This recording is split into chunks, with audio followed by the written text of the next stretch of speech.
பாவத்திற்கான போராட்டம் ஜுபைல் மாநாட்டோடு முடிந்து விடாது. இது மிக முக்கியம், விளங்கிட்டா?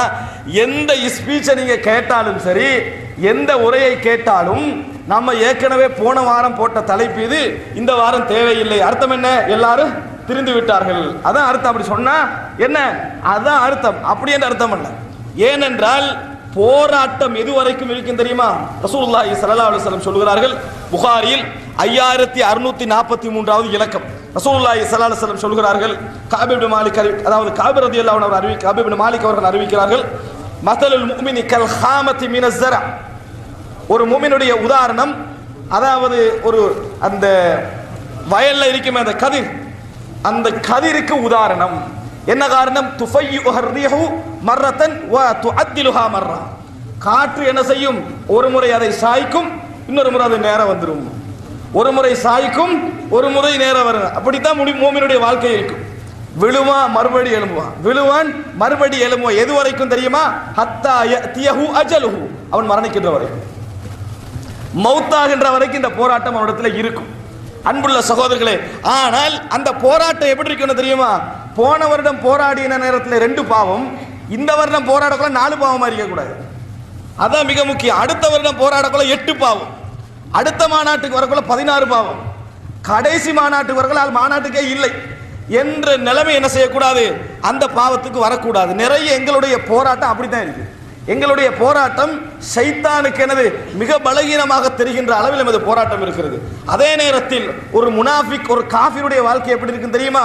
கமஸலில் அர்ஸா, தேவதாரு மரம், காடுகள் இருக்குமே பெரிய வளர்ந்த மரம், இந்த தேவதாரு மரம் போட்டு என்ன செய்யும்?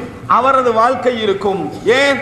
எவ்வளவு காத்தடிச்சாலும் அசையாது, அது அப்படியே நிக்க ஸ்ட்ரைட்டா. நிறைய பேர் ஈத்தா மூமினுக்கு உதாரணம் சொல்லுவாங்க, ஸ்ட்ரைட்டா நிக்கிறாங்களா? எவ்வளவு காற்றடித்தாலும் என்ன செய்யாது? அது அசையாது. எந்த அளவுக்கு இருக்கும்? லா தஸாலு ஹத்தா யகூன ஜிஆஃபுஹா மர்ரத்தன் வாஹிதா. ஒரு முறை புயல் அடிக்கும், வேரோடு சாய்ந்து விடும்.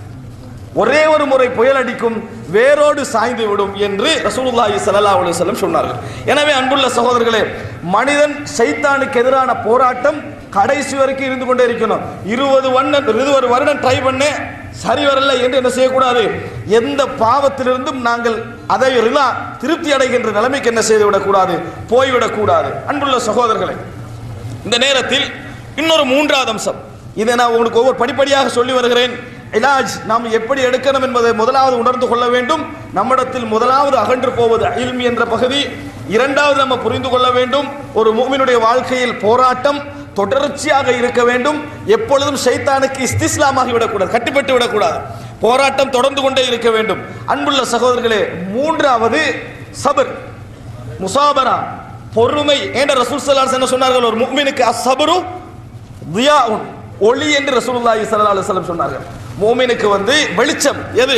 பொறுமைதான் வெளிச்சம் என்று சொன்னார்கள். ஆனா என்ன கவலையான விஷயம் என்றா, 100% பொறுமையை எங்க விளங்கி வச்சுக்கிறாங்க தெரியுமா?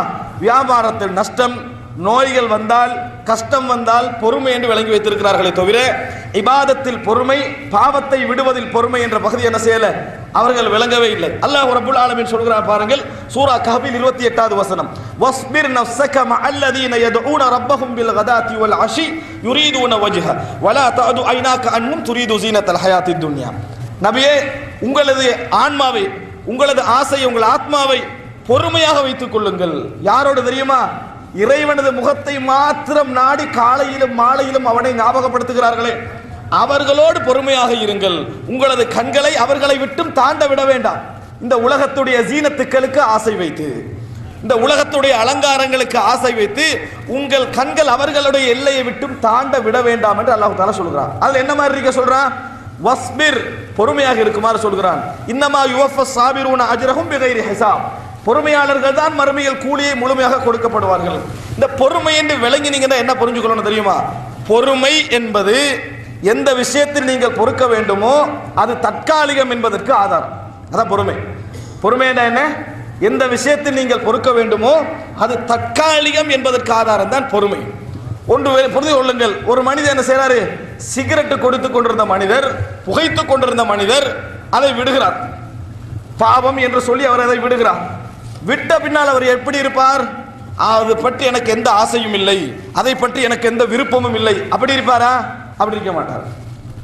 ஒரு விபச்சாரம், ஒரு பெண் ஆசை அவருக்கு வருகிறது, அதை அவர் விடுகிறார். அதோட அர்த்தம் என்ன? பெண்ணாசை இல்லாத மலக்காக அவர் மாறிவிட்டார் என்பது அர்த்தமா? இல்லை. ஒரு ஹராமான பொருளாதாரம், கோடிக்கணக்கான பொருளாதாரம், அதை வேண்டாம் என்று விடுகிறார். அதோட அர்த்தம் என்ன? முழுமையாக அவர் பொருளாதார ஆசை இல்லாதவராக மாறிவிட்டார் என்பது அர்த்தம் அல்ல.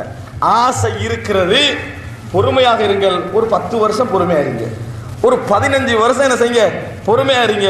சொர்க்கத்தில் உங்களுக்கு என்ன செஞ்சிடும்?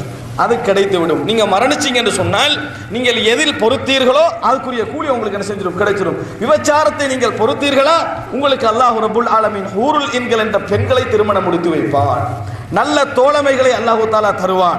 சாராயத்தில் நீங்கள் பொறுமையாக இருந்தீர்களா, உங்களுக்கு அது கிடைக்கும். எப்ப கிடைக்கும்? சொர்க்கம் போன கூட உங்களுக்கு அது கிடைக்கும். ஹராமான பொருளாதாரத்திலும் ஆசைகளிலும் பொறுமையாக இருந்தீர்களா, கொஞ்சம் வெயிட் பண்ணுங்க, உங்களுக்கு என்ன செய்யும்? அது கிடைக்கும். அதான் பொறுமையுடைய அர்த்தம். உங்களுக்கு இப்ப என்ன நினைக்கிறாங்க? பொறுமையா இருங்கன்னா இது உனக்கு நீ கிடைக்கவே கிடைக்காது. அதனால அவனுக்கு பொறுமையோட வெயிட் என்ன செய்வதில்லை, விளங்குவதில்லை. பொறுமையாக இருங்க என்று சொன்ன அர்த்தம் என்ன தெரியுமா?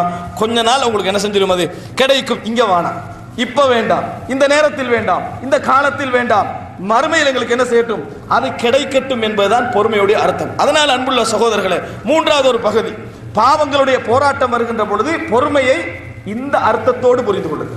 பொறுமையை, போராட்டம் வரும், போராட்டம் வந்தோன்னு சொல்லுங்க, இந்த ஆசை வருவது இயல்பு. இதில் பொறுமையாக இருக்கிறேன் என்று சொன்னால் எனக்கு வாழ்க்கையில கிடைக்கவே கிடைக்காத அர்த்தம் அல்ல. மறுமையில் இது கிடைக்கும் என்பது எனக்கு அர்த்தம், முறையாக கிடைக்கும் என்பது அர்த்தம் என்கின்ற ஒரு அறிவை உங்கள் மனதுக்கு நீங்கள் கொடுத்துக் கொள்ளுங்கள். அது என்ன செய்யும்? எங்களை ஒரு நல்ல நிலைக்கு கொண்டு வரும்.